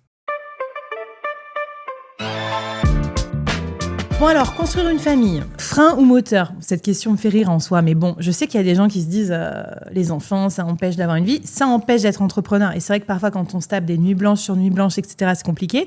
En tout cas, dans le business, il y a deux écoles. Il y a vraiment ceux qui disent ta famille, c'est ton plus gros levier. Et il y a ceux qui disent oublie ta famille, concentre-toi sur ton business, etc. Parce que je vais vous faire jouer un petit jeu, justement, et vous allez devoir découvrir qui a dit quelle phrase sur ce sujet parmi les entrepreneurs les plus connus de nos sphères. Qui a dit « Choisir ton partenaire de vie, c'est la décision business la plus importante que tu prendras ». J'ai déjà entendu. C'est vrai que j'ai entendu ça aussi. Ouais. Adrien, non, c'est en VO, bien sûr, c'est des traductions. C'est des gens connus, parce que c'est en anglais que j'ai entendu ça. Ouais, c'est évidemment c'est un Américain. La réponse est Hormozy, tout à fait. Évidemment, on a vu Leïla tout à l'heure, mais Alex aussi le dit, bien sûr. Et en fait, c'est vraiment les icônes du couple high performance. Donc, en gros, ils sont entrepreneurs à deux, tous les deux. Ils se font des tweets croisés, des Insta croisés pour renforcer ça. Et alors, regardez cette citation de Leïla Hormozy. Donc, la personne que vous allez épouser a un plus gros impact dans votre vie que ce que vous faites comme métier. Voilà. Alors, d'accord ou pas avec ça? Ouais. Ouais, je me permets. Enfin, je pense... C'est... en fait, c'est vraiment la personne à qui tu parles le plus, la personne que tu vois le plus, la personne qui te voit le plus sous ta facette démoniaque. C'est vrai. Parce on est toujours, que ce soit dans le business ou avec l'amitié, on montre une facette de nous-mêmes. Quand quelqu'un nous dit ça va, c'est rare que tu dises il n'y a rien qui va. Tu vas toujours dire oui, ça va. Après, donc, en fait, on montre toujours cette facette-là. Alors, cette personne-là qu'on va marier, c'est la personne qui voit la face cachée, donc c'est la plus importante, parce que c'est elle qui va te soutenir dans les moments bas. Parce que c'est facile de vivre quand on est dans les moments hauts. Et complètement. complètement. Les frères et sœurs aussi, les frères et sœurs, Ouais, ceux ouais, qui c'est vrai. nous connaissent depuis le début, qui on était quand on était enfant. Ouais, c'est clair. Et tu vois, contrairement au débat salarié-entrepreneur, moi, je me retrouve pas trop là-dedans vis-à-vis de mon mec, parce que oui, il est salarié, mais je trouve qu'il a cette capacité, moi, à pouvoir justement me rebooster, tu vois, me remotiver dans les moments où je vais être un peu down. Je suis quelqu'un d'assez optimiste, mais pareil, si j'ai un gros down, je vais dire putain, mais tout ce que je fais, ça sert à rien, où ça va et tout. Et il va soit me titiller, soit me rebooster. Et tu vois, on s'est connus dans notre boulot salarié, c'est comme ça qu'on s'est connus. Et il faisait déjà ça quand j'étais salarié et il continue à le faire quand je suis entrepreneur. Donc en fait, il n'y a pas de changement. C'est pas parce que j'ai un statut de salarié que je m'en fous de la vie de l'autre qui est devenu entrepreneur. Alors, celle-là, elle va te plaire, hein, Adrien, je pense. Une autre citation encore. Donc, ton spouse, donc ton mari, ta femme, est le co-founder de ta vie. Qu'est-ce que vous en pensez ? Ça va loin, c'est dans le vocabulaire toujours plus, business. Toujours plus, Léon me dit. C'est un peu too mimique là. much, mais... Il faut trouver la citation là, ou c'est toujours du layer? Ouais, c'est toujours elle. Et du Écoute, coup, il va soit investir dans tes rêves, soit bankrupt ta confiance en toi. Donc, soit dilapider ta confiance en toi. Donc, choisis avec sagesse. Voilà. Alors, eux, ils sont quand même pas comme toi, pas la spontanéité. C'est plus quand même, faut qu'on soit sûr que la personne soit un bon co-founder. Un peu comme quand on fait des meet-up ou des entretiens. Il faut passer des entretiens avant, voilà. 72 000 likes hein, quand même. Hein, donc, ça a l'air d'être partagé en tout cas. Allez, deuxième citation. Vous êtes prêts ? Si tu veux être libre, ne t'attache pas à trop de choses. Ni un job, ni une maison, ni une famille trop lourde. Les débuts de Gary Vee, peut-être, je sais pas. Ah, ça pourrait. Je sais pas qui écrit. Alors, ça fait plus stoïcien un petit peu. Hein, donc, dans l'univers des solopreneurs, peut-être que vous allez le reconnaître. C'est Naval Ravikant. Alors, Naval, version... donc, c'est lui qui a écrit The Almanac, là. Enfin, des petites pensées sur Twitter qui sont connues des solopreneurs parce que, notamment, c'est connu plutôt pour la notion de leverage. Donc, faire un effet de levier avec le code ou avec le média. Et je trouve que sa pensée sur la vie de famille, c'est pas ce qui est le plus réussi. Ouais. Mais bon, lui, il est plutôt en mode être riche, c'est pas non plus que la richesse, c'est la richesse globale. Et il faut pas s'attacher aux choses trop matérielles. Donc, est-ce qu'il met la famille dans les choses matérielles ? Je sais pas trop. Donc, pas de famille, pas de problème. Vous achetez ou pas ce mode de vie ? Non, par là, non, hein, je crois pas. Une hérésie totale. Une hérésie totale, voilà. Faut jamais que je rencontre non cette plus. personne. Je serais vraiment pas d'accord. Moi, j'ai envie de dire à Naval, qui nous écoute, bien sûr, avec le doublage anglais américain sur YouTube, si on veut pas de problème, on ne devient pas entrepreneur. Hein. Une famille, c'est des problèmes. Un couple, c'est des problèmes. Mais je sais pas, c'est des bons problèmes. Hein. Moi, je kiffe mes problèmes d'entrepreneur tous les jours. Je changerai pour rien au monde pour ma vie de salarié. Si tu veux stagner, faire toujours pareil, t'as pas de problème. Allez, troisième citation. Ta famille passe avant tout, mais ne te cache pas derrière elle pour ne pas bosser. Un petit indice. Tout à l'heure, t'en as parlé. Gary Vee. Oui. Comment j'aide mes... Gary Vee, bien sûr, l'apôtre de la hustle culture, et il a mis un peu d'eau dans son vin parce que j'en avais parlé, j'avais fait une petite série d'émissions où j'ai décortiqué les solopreneurs les plus connus du monde parce que voilà, il s'est rendu compte qu'il avait poussé toute une génération au burn-out. Sa phrase favorite, c'était « work your ass off », donc bosse jusqu'à en crever. Et maintenant, je pense que Gary, comme il est quarantenaire, je pense qu'il a compris qu'en fait, c'est quand même cool d'avoir une famille et tout. Mais voilà, il dit il faut trouver un équilibre réaliste, mais il faut quand même être un peu brutal, que parfois, tu vois, tu as des gens... Comment t'expliques que, par exemple, moi, j'ai lancé mon podcast en side business en étant enceinte de mon deuxième enfant et avec un taf prenant et que j'ai réussi à le faire, et que tu as des gens qui vont jamais réussir à faire, je sais pas moi, 15 minutes par jour d'un moi, truc. Je suis pas fan du hustle, mais moi, je suis assez d'accord avec cette phrase. Hein, non enfin, franchement... Oui. De pas se cacher derrière des excuses, on t'a pas dit que t'allais prendre 100% de ton temps là-dessus et que t'allais plus voir ta famille, mais de pas se cacher derrière ma famille, ça doit passer, et que ça soit une fuite pour juste développer aussi ce que tu veux développer toi personnellement, te donner de la valeur, te faire passer en prio, tout ça quoi. Donc, et que ça soit pas aussi un ressentiment, tu vois, parce que tu disais, toi, t'as changé d'avis sur ça, Adrien, mais t'as pas envie non plus qu'à la fin tu te dises « Ah, mes enfants m'ont empêché de faire carrière », tu vois ? C'est vrai. Bah, là, le côté quand même famille est important, mais il faut pas trouver... Enfin, là, comme tu as dit, tu as lancé ton podcast, tu avais plein d'éléments qui faisaient que tu aurais plein de personnes qui n'auraient jamais fait ça. Voilà, et ça se fait avec un quart d'heure par jour. Hein. C'est sûr que tu n'as pas 3 heures par jour. Hein. Donc, du coup, tu es un peu plus sloppy. C'est un peu Je suis pas hyper fière de mes premiers épisodes, mais bon, 5 ans plus tard, ça s'est amélioré. J'ai amélioré quand ils ont grandi. Alors, autre citation. Je n'ai pas eu besoin de mari, ni d'associé, ni d'enfant pour bâtir mon empire, et c'est très bien comme ça. Wow. C'est Oussama, ça, non? Mais il a eu une famille. Ça lui a pas forcément réussi. Hop. Sortez les drapeaux. Bravo. Attends, je m'auto-tacle. Je sors le drapeau. Ça va, celui-là. Le Damien. Voilà. Donc ça, c'est une meuf, empowerment à fond. Okay. Donc c'est Sophia Amoruso. Vous vous rappelez, Girl Boss. Voilà. Bon, ça lui a pas toujours réussi non plus, mais voilà. Team solo, puissance 1000. Est-ce que vous pensez qu'on peut vraiment tout faire tout seul, ou est-ce que c'est juste une posture, en fait, de self-made woman? C'est le mythe à l'américaine. Elle défend son truc, je pense. C'est ouais, à mon avis, c'est son truc. Non, mais moi, j'aime bien quand même si c'est trash. Je me reconnais dans le côté... Moi, pendant longtemps, quand je voulais être entrepreneur, on m'a dit, faut t'associer. Parce que si tu t'associes pas, tu vas pas réussir à lever des fonds. Ça m'a saoulée, et c'est comme ça que je suis devenue solopreneur. Et évidemment qu'on peut pas tout faire tout seul. J'ai des freelances qui m'aident, j'ai des pairs.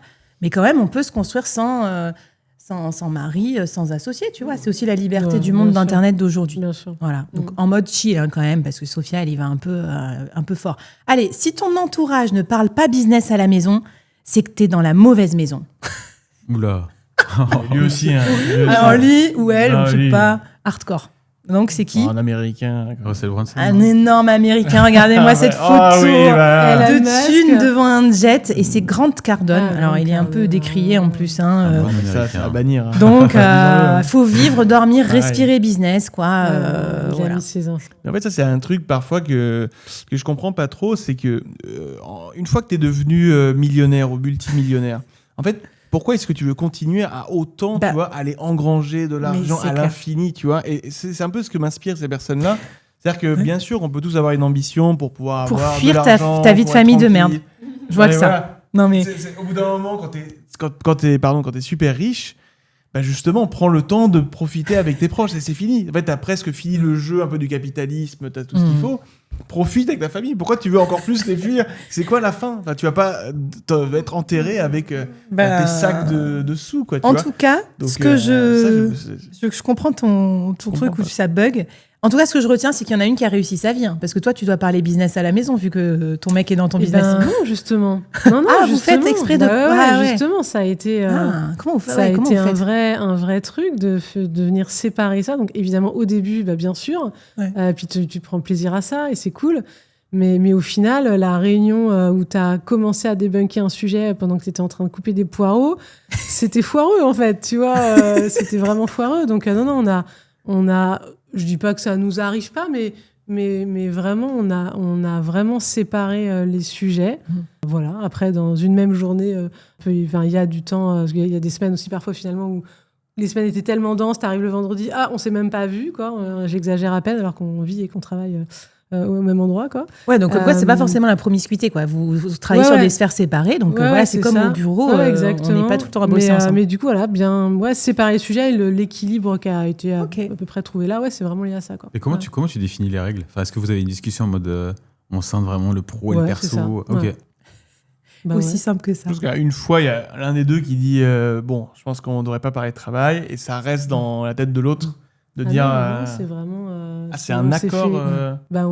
Ça vous paraît étonnant? Non, on s'est fait coacher aussi. Ouais. Et on s'est fait coacher, nous dire non, mais du coup, faut que vous arrêtiez. Il faut séparer du coup le travail. Oui, ce que je dis, moi, ce que j'ai dit, c'est que l'un des deux dans le couple, normalement, il va dire ça à un moment. Mais vous, comme tous les deux, vous aimez bien aussi. Oui, voilà. Et là, t'as besoin d'un coach. On a capté que tu captes que ça va pas parce que mais je t'en ai parlé pendant qu'on est chez les poireaux dans la cuisine. Tu vois, c'est pas. Donc en fait, maintenant, on arrive à être moins.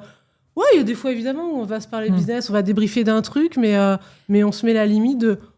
On se parle juste comme ça et puis on s'en reparle après. Est-ce que tu dois prendre des réunions avec ton mari? Bien sûr. Bien sûr. C'est pas mal. Non, mais c'est marrant. Non, c'est bien. C'est un respect du temps de ce collaborateur. On a 2 points tous les deux par semaine, tu vois, pour échanger dessus. Ok. Parce qu'on a tenté un peu le par jour et tout, mais on n'arrive pas. Donc 2 temps individuels, mardi et vendredi. Et du temps perso aussi qu'on se cale. Bon, trop bien. Allez, on finit avec les citations. Je crois qu'un couple doit s'aimer assez pour ne pas tout mélanger. C'est pour toi, Shones. Est-ce qu'il y a une citation de toi, Flavie? Je me suis posé la question jusqu'à la fin pour savoir Non, si c'est un piège. Vas-y, répète, moi j'ai pas suivi là. Je crois qu'un couple doit s'aimer suffisamment pour ne pas tout mélanger. C'est un peu ce que tu disais, les jardins secrets, tout ça. Bon, c'est Marie Forleo, donc un peu plus dans la nuance. Chacun son espace, chacun son rêve. Peut-être qu'elle avait rencontré son mec ou sa meuf avant d'être entrepreneur aussi. Tu vois, des fois, ça aide aussi. Ouais, c'est clair. Et du coup, t'hérites d'une situation qui est très bien. Tu sais que tu peux composer. Donc voilà, on peut vivre sans fusionner forcément avec son couple. Ça, je pense qu'on est assez d'accord là-dessus. Allez. C'est même, excuse-moi, mais c'est presque obligatoire, en fait. Enfin, tu vois, genre, les personnes qui deviennent deux, tu vois, genre, c'est le couple se déplace, le couple fait ça. Non, mais dire, oui, mais moi, c'est à toi que je veux parler. C'est genre, t'es mon pote, je veux parler à toi. Et ça, c'est parfois... Tic-tac ami, là, du coup.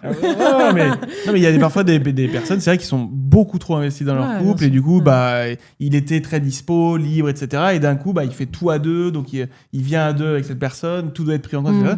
Et je pense que c'est important, effectivement, de le dissocier, de ne pas fusionner, que ce soit business ou autre, complètement avec la personne. Parce que... Et puis, de toute façon, j'allais dire, les jardins secrets, même les autres, même l'autre dans le couple, même s'il n'est pas entrepreneur, il en a. Mon mec, il va préparer son marathon. C'est son entreprise du moment. Enfin, je veux dire, c'est aussi obsédant que moi, mon solo business. Attends, est-ce qu'il t'en parle ? Ça va, ninana. Voilà. Au début, il a commencé. À un moment, je lui ai dit, écoute, en fait, je m'en fous, tu vois, je te parle pas de mes followers, de mon podcast. Bah oui, mais tu sais, c'est comme toutes les obsessions, en fait. Dès que t'es passionné d'un truc... On a l'impression qu'il y a que les entrepreneurs qui sont passionnés et obsédés. Mais non, je pense pas. Je pense que quand tu te lances dans un hobby, dans un truc, dans une nouvelle carrière, quand tu prends un nouveau job... Quand t'es fan d'un groupe de musique, tu vas parler de ça, mais à tout le monde, comme un groupie ou une groupie. C'est clair. Et en fait, dès que t'as une grosse passion, en fait, tu perds la réglette de OK, en fait, ça saoule les gens. Tu vois, Tu te rappelles, on avait fait l'épisode avec Lucie Carbone là, sur business et passion. C'était trop bien aussi. Et c'est pareil, tu vois. En fait, en gros... Il y en a plein qui veulent faire de leur passion un business tellement que ça les obsède. Et au contraire, il y en a qui veulent avoir un business plus cool pour pouvoir vivre de leur passion et pas être obsédés. Allez, la dernière. J'ai construit mon business pour qu'il serve ma famille et pas l'inverse. C'est toi, Flavie. On finit quand même par une petite citation choubidou. Et non, du coup, c'est un auteur qui a écrit sur ça, Family First. Donc lui, c'est vraiment le concept inverse, c'est de dire, comme tu disais en fait, à quoi ça sert de faire des millions ? Normalement, c'est pour transmettre, mettre ta famille, mettre la daronne à l'abri, comme on dit, tu vois. Mais c'est vraiment. Mais sauf que si la daronne devient ta femme, du coup, Oula, attends, tu nous emmènes. Non, mais pardon. Non, mais dans la métaphore. Waouh, ok, j'ai compris ce que j'ai dit. C'est pas du tout ce que je voulais. Pas de complexe de dire. Je vais devoir ressortir le drapeau pour la deuxième fois de l'épisode. Quand tu sors avec quelqu'un, ça devient ta copine, puis ta femme, puis elle peut être la mère de tes enfants. Ah oui, donc dans ce sens-là. Donc elle devient la daronne de la famille. Okay. C'est mieux formulé. C'était une manière de le dire. Excuse, évidemment. Non, mais c'est magnifique. Non, pas du tout. On va garder. On est là, on est sans filtre. Alors justement, en parlant de daronne, voilà, je me tourne vers toi, Claire. Parce que je t'ai invitée sur ce plateau, entre autres, parce que tu es une brillante solopreneur. Et aussi, il s'avère que tu as 3 enfants. C'est bien ça. Moi, j'ai 2 enfants. Et figure-toi que tous mes potes de Solo Nation, mais ils n'ont pas d'enfants. J'avais pas remarqué ça quand... Voilà. Et du coup, mais vous avez carrément le temps. Je ne suis pas là pour vous obliger à faire des enfants du tout. Mais c'est vrai que de temps en temps, quand j'ai abordé ce sujet vie de famille, il y a quand même ce côté... je ne sais pas si tu l'as vécu, où tu te dis, comment font les autres ? Enfin, genre, ils bossent de ouf, ils font 14 masterclass par semaine, ils prennent pas de vacances et tout. Et toi, tu as les vacances scolaires, l'école qui finit à 16h30, il faut y aller, la grève de la cantine. Comment tu gères, toi ? Tu vois comment cette contrainte famille ? J'avais cette pensée un peu à mes débuts de se dire, l'entrepreneuriat, c'est un marathon, l'entrepreneuriat avec des enfants, c'est un ultra trail, ou je sais pas quoi, tu vois. Et c'est sûr que... alors, du coup, moi, mes enfants sont un peu grands maintenant, mais quoi qu'ils tombent malades et compagnie. Mais au début, tu jongles, de toute façon, comme tu as appris à jongler, à t'organiser, voilà, c'est cool. Après, moi, clairement, je suis pas toute seule, je suis pas une mère solo. Franchement, une mère solo, et même pour tous les sujets, tu vois, big up. Voilà, donc, tout comme quand mon mec avait des nouveaux boulots, je le soutenais, là, c'était pareil, en fait, c'est ce qui s'est passé à nos débuts. Donc voilà, les rendez-vous médicaux, etc., c'était son job. Voilà, on s'était répartis comme ça les jobs, et il en avait un peu plus sur la partie famille. Mais franchement, ça fait vraiment, ça fait peut-être cliché, mais en vrai, aujourd'hui, mais heureusement que j'ai des enfants, pour non, mais couper en fin de journée. Et d'ailleurs, fut un temps, on avait les parents qui nous aidaient un peu sur les vacances scolaires. Et donc, du coup, il y avait une semaine sur certaines vacances scolaires où les enfants partaient. Et on se retrouvait à bosser jusqu'à 21h. Et du coup, alors, on était contents au début de ça. On se disait, ah putain, on a bien avancé. Mais en vrai, non, quoi. Donc, ouais, exactement. Et aujourd'hui, du coup, ils peuvent plus les prendre. Et du coup, et le mois de juillet, on les a à la maison. On part souvent en août. Et on les a à la maison. Et du coup, c'est trop bien d'être avec eux, de travailler, de redescendre, de faire son rythme. C'est trop cool, quoi. Moi, j'adore. C'est vrai que, pareil, moi, ça me fait un effet garde-fou. Et je sais pas comment vous faites, vous les gars, justement, pour garder un équilibre sans contrainte. Alors, je sais que les enfants, c'est pas qu'une contrainte. Je les adore aussi pour d'autres raisons. Mais tu vois, moi, ça me fait vraiment du bien de me dire, je ne peux pas faire autrement. Quand tu as ton gosse, tu peux pas travailler. Enfin, tu vois, tu vas le chercher à 17h, point, c'est fini. Du coup, ta journée, elle est courte. Moi, c'est, je sais pas, 9h30. Te lever, faire du trèfle. Je vais au sport, bon, certes. Je commence à 10h30 et j'ai jusqu'à 17h max. C'est beaucoup. Et je prends une pause déj aussi. De base, ta barre est haute de travailler beaucoup, mais en vrai. Si tu prends une grosse pause à midi, tu travailles pas beaucoup, quoi. Ouais, voilà. Du coup, tu condenses. Je prends une pause aussi à midi. Okay. Donc, je pense que je bosse peut-être 2 heures le matin et 4 heures l'après-midi, tu vois. Ou non, ouais, c'est ça à peu près. Ouais. Et du coup, par rapport à mes journées d'avant, quand je dis cadre, machin, ça me semblait pas beaucoup, mais parce que c'est vrai qu'on était dans le présentéisme. Toi, ça te fait peur ce côté, je sais pas, avoir des enfants, etc. Ouais, comment tu... Moi, ça me fait flipper. Hein. Surtout que j'ai mon voisin qui vient d'avoir un enfant. Okay. Il pleure à balles. Et du coup, je me dis que si j'ai un enfant, je dors 6-7 heures par nuit. Je me dis si je dois me lever, machin, pour le changer, ça me fait peur. Bon, de toute façon, t'as le temps d'y penser et tout, mais tu comprends aussi ce petit côté qu'on peut avoir de dire, peut-être pour nous aussi, les choses mettent un petit peu plus de temps à construire. Enfin, je sais pas, quand t'as que 4 heures dans une journée versus quand t'as 8 heures, ou pas. Peut-être qu'on est plus efficace, je sais pas. Si, moi je pense qu'il y a une certaine... excuse-moi, pardon. Non, je pense qu'il y a une certaine lenteur, mais qui est pas mauvaise, en fait. Parce que de toute façon, on apprécie le chemin. C'est quoi la fin Enfin, moi, perso, c'est un challenge intellectuel de développer la boîte et c'est quoi la fin. Donc, c'est bien. Pas courir toujours après une destination, un chiffre d'affaires et tout ça. Ça fait vraiment dev perso de base, mais c'est tellement vrai, quoi. Mais toi, t'es de l'école quand même, Adrien, où tu veux faire quoi, le million J'ai dépassé les 100K par mois. Voilà. Déjà. Et au moins le million sur l'année. Et tu veux le faire le plus vite possible, quoi. C'est ça, il y a une forme d'urgence quand même dans ton... Ouais, parce qu'il y a quand même... Enfin, c'était quand en janvier, je m'étais dit, avant juin, je l'atteins. Et là, on est en octobre, je l'ai pas fait. Ok. Bon, c'est pour ça que je me dis, vas-y. Là, c'est pour ça en octobre, on a mis la dose pour le faire. Ok. Bon, écoute, trop bien. On est avec toi. On est avec toi. Si tu veux te reposer, on te prête les enfants pour partir en vacances. Chose, vie de famille, tout ça, ça te... Ouais, moi, je pense que ça pourrait perturber d'une certaine manière ton équilibre, non ? Je pense pas, parce que même dans les contenus que je fais sur Internet, j'ai un contenu très pédagogique. Et donc, je pense que sur ça, j'aurais naturellement l'envie aussi d'avoir un petit mois ou une petite, dans la mesure où j'ai envie d'inculquer des choses, transmettre. Donc, ça irait même pas perturber, parce que c'est même pas si éloigné que ça de mon activité. Ouais. Tu disais que moi j'ai pas d'enfants, mais en fait parfois c'est une garderie sur Twitch avec tous les fous qui passent et tout, c'est là qu'ils viennent, coucou.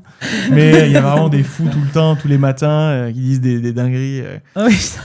Et donc voilà, je dis toujours j'ai des grands enfants tout le temps. C'est trop marrant. Mais non, c'est sûr que plus on grandit, plus ça vient, c'est un commun accord avec la personne qu'on aime. Donc, moi, c'est pas exclu que ça arrive dans les prochaines années, que j'en sois très content. Par contre, t'es au courant que pour les lives, ça va être chaud, parce que tu vas avoir des photobombes, tu vas avoir tes enfants qui déboulent comme ça et qui vont dire j'ai fini de faire caca, comme ça, pendant ton stream, et ça va être chaud. Ça, c'est un contenu. Mon activité de podcasteuse, au début, incroyable. Je faisais du podcast et j'étais là, quand mon petit et mon deuxième est né, je me suis dit, tranquille, quoi. C'est l'enfer. Tu cales une interview de podcast et c'est là que le bébé se met à pleurer, normal. Enfin, déjà arrivé en webinaire. Voilà. Webinaire, c'est déjà arrivé ça m'est déjà arrivé, du coup, de mettre les enfants devant un dessin animé pendant le temps de la masterclass. Mais en vrai, c'est pas grave. Moi, j'ai déjà eu ma petite qui a des... C'est pas grave, en vrai. Mais non, c'est pas grave du tout. C'est pas grave, en vrai. Et puis, du coup, c'est le moment de faire autre chose que... Ouais, puis ça crée notre business model. Peut-être que vous avez l'impression de déranger, mais de l'autre côté, moi, par exemple, je vois ça. Non, c'est marrant. Du coup, c'est marrant. Ça connecte. Franchement, niveau affect, mignon, c'est un bâtard. Et puis, moi, je sais que mes personas, on est dans le même bateau, tu vois. Je veux dire, on est 30 quarantenaires avec des gosses en train d'essayer de freelancer. de faire du chiffre d'affaires et en même temps aussi de prendre des vacances. Et c'est ça qui nous a poussé aussi à faire des revenus asynchrones et tout. Et d'ailleurs, je me reconnais dans un truc que tu dis, le côté legacy fonctionne bien pour moi. Par exemple, tu vois, moi, quand j'étais solo, être entrepreneur, j'avais un petit peu ce côté, ok, c'est pour le fun, mais pourquoi faire ? Depuis que j'ai des enfants, ça a activé un truc chez moi où je me dis, j'ai envie de leur transmettre une certaine façon de penser, de savoir toujours se débrouiller en cas de problème. Ça, c'est la façon de penser entrepreneur. J'avais lu ce bouquin là de Daniel Priestley aussi, c'est How to Raise Entrepreneurial Kids. Et en fait, c'est marrant. Il dit pas qu'il faut faire, mais il dit plutôt que quand tu es entrepreneur, tu as des compétences qui sont intéressantes à transmettre à tes enfants pour pas qu'ils soient dans la merde dans la vie. Tu sais, des soft skills, savoir se débrouiller, savoir vendre ses idées.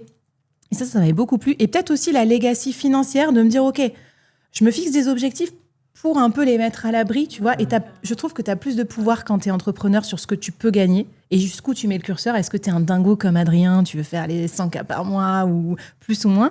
Et ça m'a grave motivée. Et je voulais vous montrer des petites photos de mon chouchou, là, Jay Clowes, Creator Science.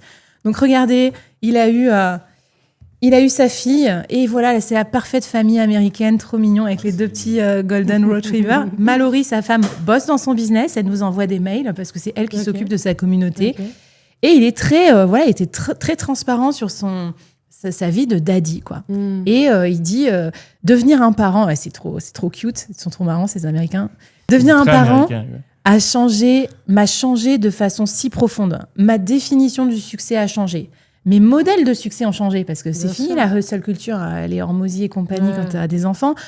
Donc mon régime d'information, la façon dont je m'informe a changé. Ma biologie a changé. Et ça, on le voit beaucoup. Pas toujours en bien, la fatigue et tout ça. Et donc, rien n'est plus important que being a dad, donc que d'être un parent. Et du coup, rien n'est plus important maintenant pour moi, justement, d'arriver à provide, donc à m'occuper de mon enfant. Et donc, je pense que ça l'a remotivé aussi, comme moi, à avoir un certain succès dans le business. Ouais. Là où il y avait des feux au rouge, entre guillemets, en ce qui concerne la biologie, sa manière de gagner, etc., de l'argent, il le revoit depuis qu'il a la famille. Ça me fait penser à quelque chose qui a un peu changé pour moi, c'est que en fait, je voyais pas forcément d'un bon œil ceux qui détenaient juste leur café ou juste une boulangerie et qui faisaient genre du 6h, 18h tous les jours. Et ils avaient que ça. Ils gagnaient juste un certain niveau d'argent pour subvenir aux besoins. Et quand j'étais plus jeune, je me disais toujours, mais pourquoi ils n'ont pas plus d'ambition ? On peut franchiser, on peut avoir des employés, on peut aller sur Internet. Et je me dis, mais pourquoi est-ce qu'ils sont fainéants ? Et vraiment, j'étais un peu dur avec ça, sans leur reprocher quoi que ce soit, mais c'était mon avis. Ouais. Et là, en fait, plus je grandis, plus je me dis, putain, mais en fait, c'est eux qui ont raison. Tu vois, ils ont juste ce qu'il faut, plus ils peuvent mettre d'argent de côté, ils ont leur vie de famille, ils ont leur routine. Le pêcheur mexicain, bien. on connaît tous l'histoire. Keep cool, les amis. Donc, j'espère que ça vous aura réconcilié avec la vie de famille, ou pas d'ailleurs, mais en tout cas, pour vous dire que... plus d'amis, plus de famille. Non, parce que figure-toi que beaucoup de parents écoutent des podcasts. Parce qu'en fait, c'est une des rares activités que tu peux faire quand tu berces ton bébé. Quand tu vas marcher avec ton bébé. Quand tu fais le nombre incalculable d'activités où tu peux pas te montrer un écran. Et voilà. N'oubliez pas de télécharger la petite fiche récap avec les 100 idées pour un entourage béton qui vous aidera à réussir en solopreneur. Et puis, ce que je vous propose maintenant, c'est quand même de gagner un petit peu d'argent. Oui, on va vous aider à gagner de l'argent grâce à votre entourage. C'est parti pour la rubrique « Qui veut du CA ?» Alors, qui veut du CA aujourd'hui ? On va vous aider à trouver des idées de business pour freelance ou solopreneur. Mais là, on a une petite contrainte créative en plus. Je vous demande, mes chers invités, de me donner une idée de business qu'on peut lancer en famille ou entre potes. Moi, alors, faut savoir que mon père, il a des moutons. Il est éleveur de moutons à la montagne, en plus de son travail. J'adore. Et je suis sûr que ça marcherait vraiment trop bien de faire genre comme des petites retraites ou des séminaires, vraiment en mode immersion berger. Pastoral. Ouais.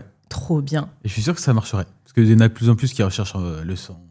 Ouais. La déconnexion. Ouais. Comme nous, tu vois. On a me time avec des moutons. Avec des moutons. Moi, je ne faisais pas ça. Mais... Donc, tu vas chauffer ton père pour faire un business avec ton padré. Business avec le padré ou comment ça se passerait ? Il ne connaît rien du tout. Hein. Lui, c'est juste les faits et moi, je serai derrière. Ok. Bon, c'est fun. Allez, tu nous raconteras. Tu nous enverras une photo. Allez. On fera de la pub pour la prochaine retraite mouton. Trop bien. Claire ? Ouais, moi, j'ai pensé à une agence de com locale. Finalement, la com locale, tu as pas mal de TPE ou PME qui ont besoin, qui ne sont pas doués sur la partie digitale, com digitale. Et finalement, c'est des expertises où tu as besoin de faire de la vidéo, du contenu, de la technique. Voilà. Donc, je suis sûre que toute la famille peut y trouver son kiff. Et on sait que c'est aussi pas la mode, mais la tendance de faire des contenus où tu t'interviews, tu fais des choses comme ça. Donc, trop pratique. Tu t'interviews en famille pour faire des contenus type témoignage. Donc, voilà. Ouais, trop bien. Puis l'ancrage local, mine de rien, quand il faut se déplacer et tout, c'est pratique de le faire en famille pour s'organiser sur l'agenda, du coup. Ouais, dire, toi, tu t'occupes des gosses mardi, moi, je vais essayer d'être client. Trop bien. Sean? En réfléchissant, en fait, je pense que ce qui est intéressant, c'est le fait que généralement, donc en famille, moi, je pense à mes parents, mais c'est aussi allier la technique, l'expertise, la connaissance de quelque chose avec nous, ce côté plus génération Internet. On sait comment communiquer, les sites, les réseaux sociaux, etc. Je pense qu'il y a déjà cette base-là qui peut bien fonctionner. Et par exemple, il y a beaucoup de... L'idée est bête, mais il y a beaucoup de brocantes à Paris, en région parisienne. Et parfois, ça peut arriver que mon père, il aime bien dénicher des petits trucs. Ça le fait marrer de trouver peut-être la pépite, etc. Et en fait, au lieu de l'acheter pour lui, parce qu'au bout d'un moment, il ne pourrait plus le stocker, il pourrait le mettre sur des sites à des prix vraiment avantageux. Mais au moins, soit il passerait un coup dessus, soit il proposerait un service. Et en fait, les gens pourraient voir des petites pépites dénichées dans les brocantes. Et tu aurais juste un petit site pour le plaisir, pas un multimillionnaire, mais au moins un peu sincère, un peu authentique. C'est vraiment quelqu'un qui va chercher et entreposer ça. Très cool. Parfait pour la transmission. Moi, j'avais pensé à l'immobilier. Tu sais, c'est un peu le truc que tout le monde aime bien faire, un peu, surtout les Français et tout. Et mine de rien, investir en IMO pour un peu diversifier. Pourquoi pas en SCI familial, et pour commencer à faire des investissements qui vont durer, tu vois, qui vont te rapporter un capital plus tard, ou transmettre. Il y a beaucoup la transmission aussi avec les enfants. Et tu peux faire un peu avec ta holding pro, tu peux prendre des parts dans une SCI. Dans le SCI, tu peux mettre les enfants ou le conjoint et tout. Donc du coup, c'est comme un peu monter une entreprise avec des parts. C'est pas pour t'acheter ta baraque résidence principale, mais peut-être pour faire fructifier. Il y a les investisseurs 4.0, là, Paco, un pote solopreneur qui en parle bien sur sa chaîne et tout. Donc, je trouve c'est bien aussi de diversifier avec l'IMO. Bon, trop cool. Ouais, merci pour vos idées. J'espère que ça vous plaira. Et vous nous raconterez d'ailleurs si vous allez bosser avec votre père ou avec vos potes. Et ce que je vous propose, c'est qu'on passe à la dernière rubrique de l'émission. Pour vous aider à régler vos problèmes de la vraie vie de solopreneur, c'est parti pour le SAV des solos. Alors, à chaque émission Solo Nation, on répond à vos problèmes. Vous tapez SAV, au secours, j'ai un problème avec tel truc en commentaire et on vous aide. Donc soit en direct dans les commentaires sur YouTube, soit dans la prochaine émission qui traite de ce sujet. Alors, sur le sujet, ici, vie de famille, vie de couple, etc., j'ai une question témoignage. Je vais vous la lire et vous allez me dire comment vous géreriez cette situation de Amélie, donc, qui est solopreneur en développement patrimonial. Voilà. Et qui dit... Souvent, on ne voit pas l'envers du décor pour la personne en face et on a pourtant toujours tendance à se comparer et donc à se trouver un peu nul, quoi. Enfin, je traduis. Par exemple, quand j'ai commencé ma vie d'entrepreneur, on voit certains qui démarrent vite et fort, mais ces personnes-là n'ont pas d'enfants, sont plus jeunes, ont plus de réseaux, n'ont pas autant besoin de dormir que moi ou sont plus à l'aise avec les chiffres, ont un père comptable, ont une mère notaire qui lui apporte des clients. Bon, bref, tout un tas de choses invisibles qui rendent finalement nos deux situations incomparables. Donc, en gros, la question d'Amélie, c'est comment on fait pour pas souffrir de cette comparaison quand on n'a pas la même situation matrimoniale, amie, affective, couple, enfant. Voilà, la réponse est dans la question, finalement, c'est de se le répéter, que c'est ça, quoi. Que ne compare pas ton intérieur avec l'extérieur des autres, comme l'histoire du canard qui pagaille. Enfin, voilà, il a ses pattes qui pagayent, puis il a l'air d'avancer comme ça, hyper soft. Évidemment que tout le monde a des unfair advantage, évidemment, et moi j'ai déjà vu aussi à l'inverse des entrepreneurs du coup qui peuvent avoir moins réussi, mais avoir des unfair advantage sur d'autres aspects, tu vois. Donc en vrai, tu as toujours réussi dans un domaine où l'autre a moins réussi et juste se rappeler, je sais pas, ça doit être dans les 4 accords Toltec, ce truc-là, de se rappeler juste de ne pas se comparer et que tout le monde a des vies différentes, des cheminements différents. Juste se le répéter, c'est pas trop cohérence cardiaque, zen. Mais non, mais c'est pas viser trop loin. Il y a des gens qui ont d'autres manières de voir la vie. Et si par exemple, oui, effectivement, ce que tu as décrit dans ce commentaire, c'est quelqu'un, enfin je le vois, genre si tu lui dis il a une voiture, c'est qu'il a une Ferrari, quoi. Genre tout va bien, ça va vite, c'est puissant, c'est beau, c'est machin. Mais on peut aussi être ambitieux tout en voulant avoir une Dacia. Tu vois, genre, on peut commencer petit. T'es pas obligé d'avoir tout ce qu'a cette personne-là. c'est clair. Parce que aussi, tu sais pas à quel point peut-être les parents mettent la pression à cette personne. Ça se trouve, elle souffre. Alors que toi, t'es peut-être plus heureuse d'être et libre de faire un peu ce que tu veux. Sans aide, mais il faut du coup revoir sans ses ambitions et accepter. Sans obligation. Ouais. Voilà, et on va commencer doucement et en fait d'y aller étape par étape. Ouais. Et quand cette personne-là va regarder dans 5, 10, 15 ans tout ce qu'elle a fait, elle va se dire putain, j'en ai fait du chemin. Et parce qu'elle est allée étape par étape et il faut accepter le jeu. Et trop bien. Et toi qui es un peu Monsieur Ferrari là dans cet exemple. En gros, toi t'as 20 ans. Parle de toi. T'as 20 ans de moins que nous. Non mais tu vois, t'as 20 ans de moins que nous. T'es là en mode tout feu, tout flamme et tout. Pas loin. Pas moins, 15 ans, tu vois, un truc comme ça. Et du coup, qu'est-ce que tu aurais envie de dire du coup à Amélie parce que peut-être que ton quotidien, nous on le voit comme ok, il réussit, il va vite et tout, mais c'est peut-être pas non plus tout rose tous les jours. Ouais, c'est ce que j'allais dire, c'est pas simple. Faut pas penser que c'est simple pour plus une personne qu'une autre. Je pense que chacun a ses propres difficultés. Et c'est pas parce qu'on voit des aspects en mode peut-être que la famille l'a aidé, peut-être que lui il a peut-être pas d'enfant donc il a plus d'avantages. Je pense qu'on a tous nos combats intérieurs et qu'au final c'est pas simple pour tout le monde. Elle a peut-être plein d'avantages au final. Ouais. Elle le voit pas forcément. T'es riche d'autres choses en fait. Ouais, exactement. Il a pas d'enfant, mais en fait il a galère peut-être depuis 5 ans pour en avoir. Enfin, je vois, t'es riche d'autres choses en fait, vraiment. Ouais.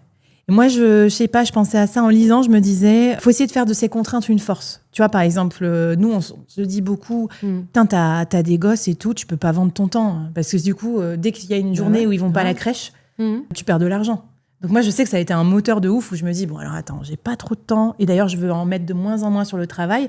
Si je devais faire mon taf et faire quand même 300 ou 500 cas avec 2 fois moins de jours travaillés, qu'est-ce que je devrais faire ? C'est un peu la pensée de ces... je sais pas si vous l'avez lu, ce bouquin, moi j'avais adoré. 10 times easier than 2 times. Donc c'est faire x10, c'est plus facile que faire x2. Et quand tu te mets sous contrainte maximum, donc de cette vie-là où c'est compliqué, tu as plein de trucs à gérer, et il te reste que 1 jour de taf par semaine, quoi. Qu'est-ce que tu fais ? Comment tu changes ton business model pour être plus malin, finalement, moins bourrin et plus malin. Ouais. En maths, généralement, quand il y a une équation et que tu n'arrives pas à trouver la réponse ou la solution, en fait, tu élimines toutes celles qui seront pas la bonne. Ah ouais, d'accord. Voilà. Et au fur et à mesure, il restera plus que 2 ou 3 options. Et donc, nous, on peut l'appliquer à notre cas. On est beaucoup plus libre qu'une équation mathématique. Mais raisonnement par l'absurde qui marche bien. Bon, c'était trop bien, les amis, ce moment avec vous. J'espère que ça vous a plu, que vous vous sentez moins seul. En tout cas, nous, on a balancé cash un peu nos situations respectives. Alors, faut-il changer d'entourage pour réussir ? Pas si sûr. Mais ce qui est sûr, c'est que clairement, tu es la moyenne des personnes que tu fréquentes. Et après, quand c'est des amis proches, fiables, qui t'aident, ça va aussi t'aider, même s'ils ne sont pas forcément solopreneurs. Donc surtout, entoure-toi, j'ai envie de dire, de personnes qui croient en toi, même si toi, par moments, des fois, tu n'y crois plus. Tu as tes petites phases un petit peu de doute. Merci beaucoup, en tout cas, d'avoir été avec moi sur ce plateau. Si vous avez aimé cette vidéo, n'hésitez pas à liker, à la faire passer aussi à un de vos potes pour, dans votre entourage de solopreneurs. Abonnez-vous au podcast Le Board et à la chaîne Le Board Media. Et surtout, je sais pas, c'est un peu la baseline de notre émission, quoi, Solo Nation. C'est que, quel que soit notre entourage, sa qualité, qui le compose et tout, en fait, on n'est jamais vraiment seul. On est des millions, on est une nation, on est la Solo Nation. Donc voilà, prenez soin de vous, prenez soin de votre entourage. Et puis, à très bientôt, les solos, dans les prochaines émissions. Salut. Ciao. Solo Nation, Solo Nation.